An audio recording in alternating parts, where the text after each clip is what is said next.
finishes off in style. A magnificent strike into the crowd. வணக்கம் நண்பர்களே, welcome to channel cocktail furious. இப்போ நம்ம பார்க்க போற video New Zealand versus Australia first test at Wellington day 3 ஓட review தான். So test match செமையா பாய்ஸ் டே இருக்குங்க, அது மட்டும் பேச்சே கிடையாது. பட் ஸ்டில் ஆஸ்திரேலியா ஆன் டாப்ல தான் இருக்காங்க. என்ன வேணாலும் நடக்கலாம் டே 4. ஏன்னா டெஸ்ட் கிரிக்கெட்ல பொறுத்த வரைக்கும் பார்த்தீங்கன்னா நம்ம ரொம்ப அசால்ட்டா நினைச்சிட முடியாது. எக்ஸ்பெக்ட் அன்எக்ஸ்பெக்டட் தான் நான் என்னைக்குமே சொல்லுவேன் டெஸ்ட் கிரிக்கெட்ல மட்டும். அண்ட் டே ஸ்டார்ட் ஆகும்போது பார்த்தீங்கன்னா ஆஸ்திரேலியா 13-2 இருந்தாங்க. நைட் வாட்ச்மேன் நேதன் லைன் ஒன்றும் இருந்தாரு. லைக் டே 2 எண்டில் வந்து பார்த்தீங்கன்னா கடைசி பால்ல அந்த ஒரு கேட்ச் கொடுப்பாரு, ஸ்லிப் கேட்ச் சவுதிக்கு. பட் விட்டுருவாரு. ஸோ நேதன் லைன் அப்படியோ சர்வைவ் ஆயிடுவாரு. பட் சர்வைவ் ஆனது மட்டும் இல்லாமல் டே 3ல வந்து பார்த்தீங்கன்னா 41 ரன்ஸ் அடிச்சிருக்காரு. அதாவது ஆஸ்திரேலியா பார்த்தீங்கன்னா 164 தான் அடிச்சாங்க செகண்ட் இன்னிங்ஸ்ல. புரியுதா உங்களுக்கு? அதுல டாப் ஸ்கோரர் யாருன்னு பார்த்தீங்கன்னா நேதன் லைன் 41 ரன்ஸ். அதுக்கப்புறம் பார்த்தீங்கன்னா கேமரன் கிரீன் ஒரு 38 ரன்ஸ் அடிச்சாரு. ஹெட் ஒரு 28-29 அடிச்சாரு. அவங்களாம் கொஞ்சம் கான்ட்ரிபியூட் பண்ணாம லோவர் ஆர்டர் வந்து பார்த்தீங்கன்னா கிரம்பிள் ஆயிட்டாங்க. அதுக்கு முக்கியமான காரணம் கிளென் பிலிப்ஸோட போலிங். 5 விக்கெட்ஸ் எடுத்திருக்காருன்னா பார்த்துக்கோங்க. எனக்கு இந்த வெல்லிங்டன் பிச் ஆக்சுவலா புரிஞ்சிக்கவே முடியல. ஏன்னா ஃபர்ஸ்ட் 2 டேஸ் வந்து பாத்தீங்கன்னா அந்த கிரீனிஷ் டிஞ்ச் வேற லெவல்ல இருந்துச்சு. அண்ட் பிச்சு கொஞ்சம் குயிக்கான பாச்சு டே 2. டே 3ல என்ன ஆச்சுன்னு பாத்தீங்கன்னா ஆப்வியஸ்லி பேஸ் பவுலர்ஸ்க்கும் இருக்கு, பட் ஸ்பின்னர்ஸ்க்கும் அந்த டேர்ன் இருந்தது, அந்த பவுன்ஸோட டேர்ன். என்னைக்குமே நேதன் லைன் பொறுத்த வரைக்கும் பவுன்ஸோட டேர்னா இருந்தா ரொம்ப டிஃபிகல்ட் அவர் விளையாடுறது. பட் கிளென் பிலிப்ஸும் கலக்கிட்டாருன்னு தான் சொல்ல முடியும். இமேஜின் பண்ணி பாருங்க, 5 விக்கெட்ஸ். பிலிப்ஸோட ஸ்பெல் மட்டும் பெருசா இல்லைன்னா இன்னும் ஒரு எனக்கு தெரிஞ்சு ஒரு 60-70 ரன்ஸ் ஆட் அப் பண்ணிருப்பாங்க ஆஸ்திரேலியா. பட் ஃபென்டாஸ்டிக்கா போட்டாரு, டு பி வெரி ஆனஸ்ட். நிறைய இம்ப்ரூவ் பண்ணிருக்காரு கிளென் பிலிப்ஸ் அவரோட ஆஃப் ஸ்பின்னர்ல. ஏன்னா இப்போ அவர் டெஃபினட்டா இப்போ சப்கான்டினென்ட் நியூசிலாந்து டிராவல் பண்ணாங்கன்னு வச்சுக்கோங்களேன், பிலிப்ஸ் ஒரு இம்பார்ட்டன்ட் பிளேயரா வந்து நிப்பாரு. ஏன்னா ஃபர்ஸ்ட் இன்னிங்ஸ்லயும் அவர் தான் 70 ரன்ஸ் அடிச்சாரு. போலிங்லயும் 5 விக்கெட்ஸ் எடுக்கிறாரு. அதான் சொல்றேன்ல, நான் எல்லா வீடியோலயும் சொல்லிட்டு இருக்கேன். லாஸ்டா ஒரு என்ன சொல்றது, ஒரு ஃபியூ மந்த்ஸாவே கிளென் பிலிப்ஸ் தான் ஓடியா இருக்கட்டும், T20 இருக்கட்டும், டெஸ்ட் கிரிக்கெட்டா இருக்கட்டும் கன்சிஸ்டன்டா விளையாடுற பிளேயர் நியூசிலாந்துக்கு. மற்ற பிளேயர்ஸ் கூட இந்த கன்சிஸ்டன்சி காமிக்கிறது இல்ல. சோ ஒரே நல்ல விஷயம் ஆஸ்திரேலியா பண்ணது, நியூசிலாந்து பண்ணது 164 ஆஸ்திரேலியா ஆல் அவுட் பண்ண. பட் கொஞ்சம் டிசப்பாயிண்ட் ஆயிருப்பாங்க. ஏன் சொல்லுங்க, நேதன் லைனா அவ்வளவு அடிக்க விட்டுருக்க வேணாம்.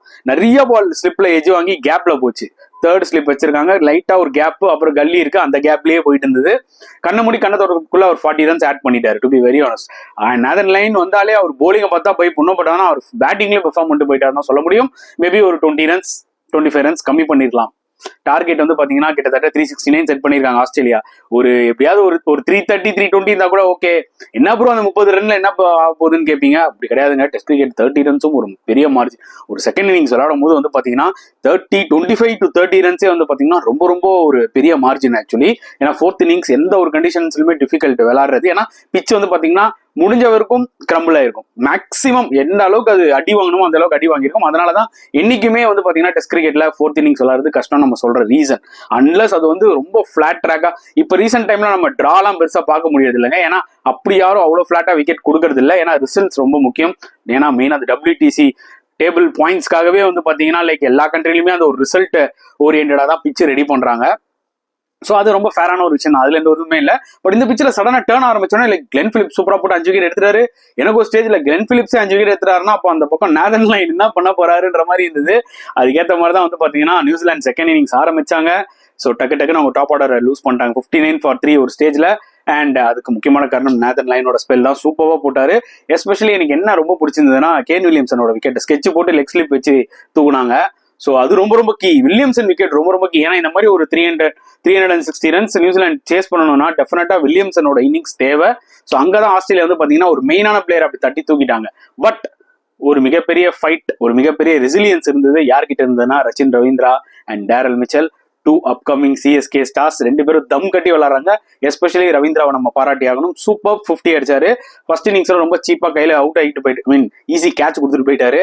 பட் இந்த இன்னிங்ஸ்ல ரொம்பவே சென்சிபிளா விளையாடினாரு. It was very tough. In fact last ஒரு 6-7 ஹவர்ஸ் டே முடியும் போது பாத்தீங்கன்னா நேதன் லைன் அந்த அளவுக்கு பால திருப்பிட்டு இருந்தாரு. ரொம்பவே டஃபா இருந்தது ஆக்சுவலி 2 பேருக்குமே, ரவீந்திராக்கும் சரி மிச்சலுக்கும் சரி. சர்வைவ் எப்படியோ சர்வைவ் ஆயிட்டாங்க. பட் டஃப் கண்டிஷன்ஸ்ல சூப்பரா விளையாடினார் ரவீந்திரா. பட் இப்போ இந்த 369 சேஸ் பண்ணுவாங்களா ப்ரோ நியூசிலாந்து, ஸ்ட்ரைட்டா சொல்லுங்க அப்படின்னு கேட்டீங்கன்னா அப்படி நம்ம சொல்லவே முடியாது. அதான் திருப்பி சொன்ன மாதிரி தான், டெஸ்ட் கிரிக்கெட்ல என்ன வேணாலும் ஆகும். ஈவன் நியூசிலாந்து ஹிஸ்டரி கூட கிரியேட் பண்ணலாம். பட் எனக்கு தெரிஞ்சு பாத்தீங்கன்னா நான் அதிகமான ஆப்பர்ச்சுனிட்டி ஆஸ்திரேலியா தான் கொடுப்பேன். Reason is variety of bowling அவங்க கிட்ட. நேதன் லைன் மட்டுமே ஆக்சுவலா போதுங்க ஆக்சுவலா இந்த பிச்சில். ஏன்னா பிச்சில் குத்தி டேர்ன் ஆகுது. ஸோ ஆப்வியஸ்லி பவுன்ஸும் இருக்கு. அப்படின்னும் போது பாத்தீங்கன்னா நேதன் லைன் கம்ப்ளீட் த்ரெட் தான். நியூசிலாந்து வின் பண்ணும் அப்படின்னா டெஃபினட்டா ரவீந்திரா அண்ட் மிச்சல் இந்த பார்ட்னர்ஷிப் வந்து பாத்தீங்கன்னா லாஸ்ட் ஆகணுங்க. அட்லீஸ்ட் இன்னும் ஒரு ஒரு 120 130 ரன்ஸாவது போகணும். ஒரு இன்னும் ஒரு 100 ரன் நாளைக்கு வந்து இன்னும் உங்க 2 பேரும் ஒரு மினிமம் 100 ரன் ஆட் பண்ணாங்கன்னு வச்சுக்கோங்களேன், ஒரு 220 230 கிட்ட போவாங்க. ஸோ டெஃபினட்டா ஹோப் இருக்கு. ஏன்னா கிளென் பிலிப்ஸ் ஃபார்ம்ல இருக்காரு, டாம் பிளண்டிலால ஹேங் அவுட் பண்ண முடியும், அவரும் டீசென்டான பிளேயர் தான். ஸோ அதனால வந்து பாத்தீங்கன்னா அந்த ஆப்ஷன்ஸ் நிறைய இருக்கும். ரவீந்திரா அண்ட் மிச்சலோட பார்ட்னர்ஷிப் ரொம்ப ரொம்ப குரூஷியல் நாளைக்கு நியூசிலாந்துக்கு. இவங்க 2 பேரும் சேர்ந்து ஓரளவுக்கு பில்டப் பண்ணிட்டாங்கன்னா ஆஸ்திரேலியா ப்ரெஷர் ஆயிடுவாங்க. ஸோ பொறுத்து வந்து பார்க்கலாம். ஏன்னா இந்த நியூசிலாந்து பிச்சர்ஸ் எதுவுமே நம்மளால ப்ரெடிக்ட் பண்ண முடியாது.